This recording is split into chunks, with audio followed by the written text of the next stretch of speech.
Hello students, welcome to Masar the study point. आज हम करेंगे 14 सितंबर के करंट अफेयर्स। तो चलिए वीडियो को शुरू करते हैं। वीडियो अगर आपको अच्छा लगता है तो वीडियो को लाइक करिए, शेयर करिए और चैनल को सब्सक्राइब करिए। पहला क्वेश्चन है कि हमले से शिक्षा की रक्षा के लिए अंतर्राष्ट्रीय दिवस ये कब मनाया गया है। यानी कि शिक्षा को बचाना है किसी भी बाहरी हमले से। ठीक है, तो ये अंतर्राष्ट्रीय दिवस मनाया गया है 9 सितंबर को और ये बहुत इंपॉर्टेंट है क्योंकि ये पहली बार मनाया गया है, फर्स्ट टाइम। ये यूएन ने कहा है, ठीक है, यूएन के द्वारा मनाया गया है ये, तो ये आपको याद रखना है और वो भी पहली बार। इसका जो थीम है वो इंपॉर्टेंट है, याद रखना। Protect protect education, protect education सेवा जनरेशन, सेवा जनरेशन, प्रोटेक्ट एजुकेशन सेवा जनरेशन, ये इस बार का थीम था। भारत सरकार ने बैंक उधारकर्ताओं को राहत देने के लिए किसकी अध्यक्षता में एक समिति का गठन किया है। जो बैंक उधारकर्ता हैं उनको राहत देने के लिए एक समिति बनाई गई है जिसके अध्यक्ष बनाए गए हैं Rajiv Maharshi. Option C is the answer, Rajiv Maharshi. और ये कौन थे? ये सीएजी रह चुके हैं, यानी कि कंट्रोलर एंड ऑडिटर जनरल, नियंत्रक एवं महालेखा परीक्षक रह चुके हैं ये हमारे, ये भी याद रखना। और अभी कौन है कैग हमारे? अभी हैं जीसी मुर्मू, गिरीश चंद्र मुर्मू। और ये पहले पहले कौन थे? ये पहले जम्मू कश्मीर राज्य के लेफ्टिनेंट गवर्नर थे। अब जम्मू कश्मीर के लेफ्टिनेंट गवर्नर बन गए हैं मनोज सिन्हा। ई फाइलिंग उपभोक्ता शिकायत प्रणाली को किस राज्य ने शुरू किया है? ई फाइलिंग उपभोक्ता शिकायत प्रणाली ये शुरू की है अभी हाल ही में। इस राज्य का नाम है क्या? दिल्ली। दिल्ली ने शुरू की है ये। Option B is the answer, Delhi. और दिल्ली पहला राज्य नहीं है जिसने ये शुरू किया है, ये सेकंड राज्य है। पहला जो था वो था महाराष्ट्र। अभी तक केवल महाराष्ट्र के पास था ई फाइलिंग उपभोक्ता शिकायत प्रणाली। ये क्या है? ये उपभोक्ता किसे कहते हैं? जो भी कंज्यूमर होता है, ठीक है, जो भी कंज्यूमर होगा, अगर उसको कंज्यूमर अफेयर्स आपने नाम सुने होंगे कि उसमें किसी शिकायत करते हैं हम लोग, कोई चीज़ जैसे ख़राब आ गई, कुछ आपको शिकायत करनी है तो अब आप ऑनलाइन कर सकते हैं, ई फाइल कर सकते हैं उस शिकायत को। तो ये दिल्ली ने किया है, तो दिल्ली सेकंड बन गया है, पहला था महाराष्ट्र, ये आपको याद रखना है। और इस ई फाइलिंग के जरिए आप आरटीआई भी दायर कर सकते हैं, right to information. Clear? RTI भी दायर कर सकते हैं। और दिल्ली की बात हुई है तो मैं बता दूं, दिल्ली ने एक एयर सुविधा, दिल्ली एयरपोर्ट है जो, उसने एयर सुविधा नामक एक पहल चलाई है, एयर सुविधा। ठीक है, ये भी आपको याद रखना है। दिल्ली ने लीड पोर्टल शुरू किया था। कौन सा लीड पोर्टल? किस लिए? एजुकेशन के लिए। दिल्ली ऑपरेशन सील्ड भी चला रहा है, ऑपरेशन सील्ड। दिल्ली ने 5T एक्शन प्लान भी शुरू किया था, 5T एक्शन प्लान। ठीक है, दिल्ली ने एक वेबसाइट लॉन्च की थी जिसका नाम है रोजगार बाजार, रोजगार उपलब्ध करवाने के लिए रोजगार बाजार वेबसाइट, ये भी दिल्ली ने लॉन्च की थी। दिल्ली में एक ऐप चल रहा है जिसका नाम है access corona, access corona app, ये भी दिल्ली में लॉन्च हुआ था। और दिल्ली एक इनिशिएटिव चला रहा है जिसका नाम है हेल्दी बॉडी हेल्दी माइंड। अगर बॉडी स्वस्थ होगी तो माइंड भी स्वस्थ होगा। हेल्दी बॉडी हेल्दी माइंड, ये भी दिल्ली चला रहा है, ये भी आपको याद रखना है। और एक भारत श्रेष्ठ भारत योजना के तहत दिल्ली को सिक्किम के साथ रखा गया है, ये भी आपको याद रखना है। ठीक है, सिक्किम के साथ। दिल्ली में असोला भट्टी वाइल्ड लाइफ सेंचुरी है, असोला भट्टी वाइल्ड लाइफ सेंचुरी। दिल्ली में ओखला बर्ड सेंचुरी है, ओखला बर्ड सेंचुरी, ये भी आपको याद रखना है। क्लियर? और दिल्ली में जो केवीआईसी है, खादी एवं ग्रामोद्योग आयोग, उसने फुट बियर ट्रेनिंग सेंटर भी बनाया है अपना। ठीक है, फुट बियर ट्रेनिंग सेंटर ये भी दिल्ली में बना है केवीआईसी के द्वारा। ये भी आपको याद रखना है। क्लियर? नेक्स्ट क्वेश्चन है, ईपीएफओ कर्मचारी भविष्य निधि संगठन ने वर्ष 2019-20 के लिए भविष्य निधि ग्राहकों को कितने प्रतिशत ब्याज का भुगतान करने के लिए कहा है? ये कहा है इन्होंने 8.5%। ठीक है, option C is the answer. EPFO ने यानी कि कर्मचारी भविष्य निधि संगठन ने कहा है कि 2019-20 के लिए जो भी ब्याज दिया जाएगा वो दिया जाएगा 8.5%। और इससे लगभग 6 करोड़ लोगों को फायदा होगा जो जिनका पैसा ईपीएफओ में डला हुआ है। ठीक है, लगभग 6 करोड़ लोगों को। नेक्स्ट क्वेश्चन है, भारत अमेरिका किस देश के साथ मिलकर 5G तकनीक विकसित कर रहे हैं? वैसे ये तकनीक चाइना की कंपनी है हुआवेई वगैरह, उसने कहा है कि हमारे पास है, और वो भी बहुत ही सस्ती कीमतों पर, लेकिन ये अब चाइना से नहीं ले रहे हैं। तो इसका निर्माण करेगा भारत, अमेरिका और Israel. So option C is the answer. Israel, Bharat और अमेरिका तीनों मिलकर इस तकनीक को विकसित कर रहे हैं, इस 5G तकनीक को। इजराइल की बात हुई है तो इजराइल ने एक मिसाइल डिफेंस सिस्टम बनाया था जिसका नाम है एरो 2। एरो 2 ये मिसाइल डिफेंस सिस्टम बनाया था इजराइल ने। इजराइल का एक शहर है जिसका नाम है तेल अबीब।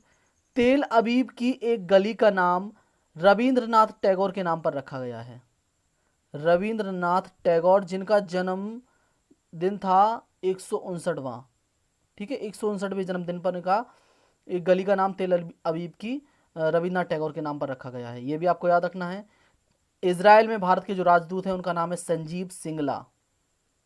संजीव सिंगला यहाँ पे राजदूत हैं भारत के।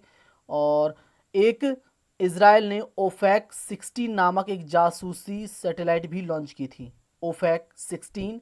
और इजराइल से हम अरद और कारमेल नामक राइफल भी खरीद रहे हैं, अरद और कारमेल। क्लियर। नेक्स्ट क्वेश्चन है, नेस्कॉम फ्यूचर स्किल्स के सहयोग से कौन सी कंपनी भारत में कृत्रिम बुद्धिमत्ता में छात्रों को कुशल बनाने के लिए पहल शुरू करेगी? ये पहल शुरू करेगी कंपनी, इसका नाम है Microsoft. Option C is the answer, Microsoft. ठीक है। और ये लगभग 1 मिलियन बच्चों को शिक्षित करेगी आर्टिफिशियल इंटेलिजेंस में। 1 मिलियन यानी कि 10 लाख, 10 लाख बच्चों को। ठीक है। और इन्होंने ये टारगेट रखा है 2021 तक करना है इनको, ये शिक्षित 1 मिलियन बच्चों को 2021 तक शिक्षित करना है आर्टिफिशियल इंटेलिजेंस में। ये भी आपको याद रखना है। और इन्होंने, माइक्रोसॉफ्ट ने एक वो भी चलाया था इनिशिएटिव जिसका नाम है innovate for accessible India. Innovate for accessible India, ये भी इनिशिएटिव चलाया था माइक्रोसॉफ्ट ने। क्लियर। चलो आपको ये बताना है कि नेस्कॉम के चेयरमैन कौन हैं, नेस्कॉम के चेयरमैन। नेक्स्ट क्वेश्चन है, सिल्वर लेक रिलायंस ने रिटेल वेंचर्स लिमिटेड में कितने प्रतिशत हिस्सेदारी खरीदी है? सिल्वर लेक रिलायंस में कितने प्रतिशत खरीदी है इन्होंने ये हिस्सेदारी? ये खरीदी है इन्होंने 1.75%। ये ऑप्शन में डल नहीं पाया, कोई नहीं, 1.75% ये हिस्सेदारी इन्होंने खरीदी है।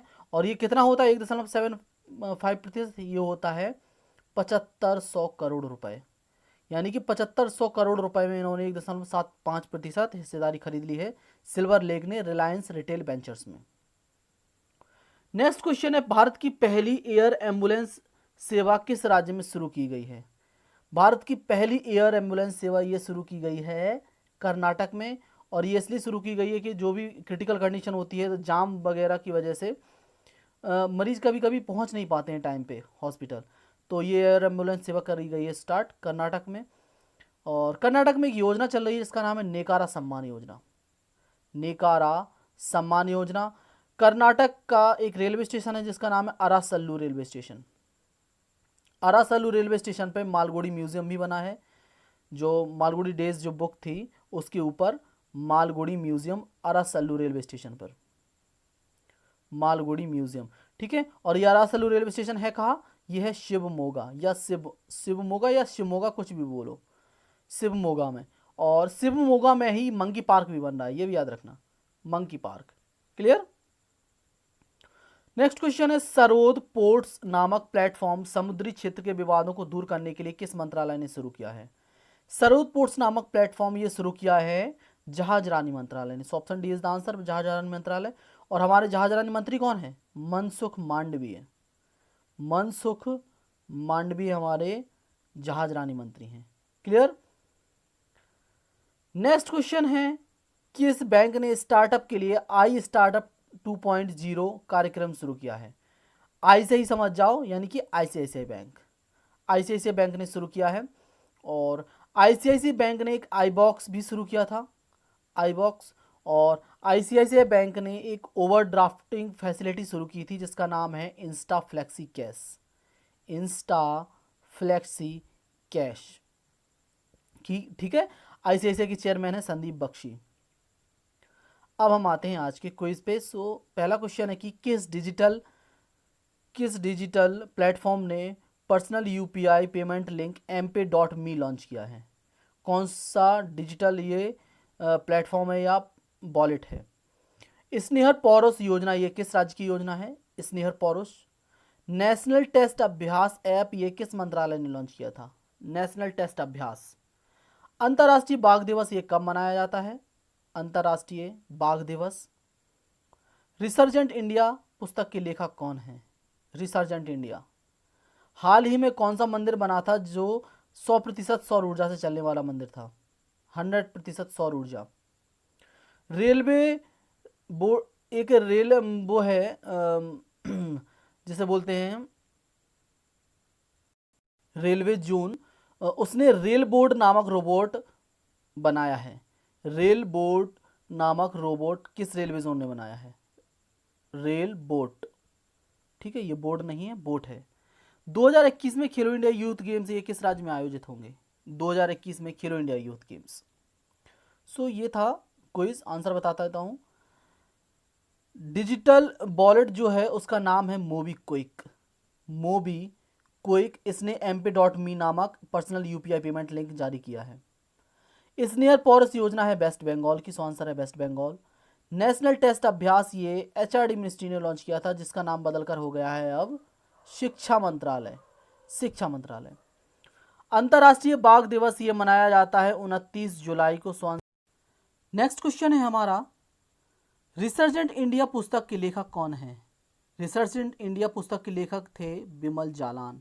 थे नहीं, हैं बिमल जालान। हाल ही में जो मंदिर 100% सौर ऊर्जा से चलने वाला मंदिर बना है वो है कोणार्क का मंदिर। कोणार्क का मंदिर। रेलबोट नामक रोबोट ये बनाया है दक्षिण मध्य रेलवे ने, सो आंसर है दक्षिण मध्य रेलवे। 2021 के खेलो इंडिया यूथ गेम्स ये होंगे हरियाणा में, और ये हरियाणा के पंचकुला में होंगे। क्लियर? अब हम आते हैं आज के क्वेश्चन में। सो आपको बताना है नेशनल शिपिंग बोर्ड की अध्यक्ष कौन बनी है? National shipping board. मीरकैट नामक सैटेलाइट ये किस देश ने छोड़ी है? MeerKAT satellite. नेकारा सम्मान योजना ये किस राज्य ने शुरू की है? नेकारा सम्मान योजना। सो ये था हमारा आज का यानी कि 14 सितंबर का वीडियो। मिलते हैं कल 15 सितंबर के वीडियो में। तब तक के लिए घर पर रहें, सुरक्षित रहें, और हमें टेलीग्राम पर ज्वाइन करिए। हमारी टेलीग्राम चैनल है MS स्टडी पॉइंट के नाम से। Thank you so much for watching this. Stay safe, stay healthy, and most importantly keep studying.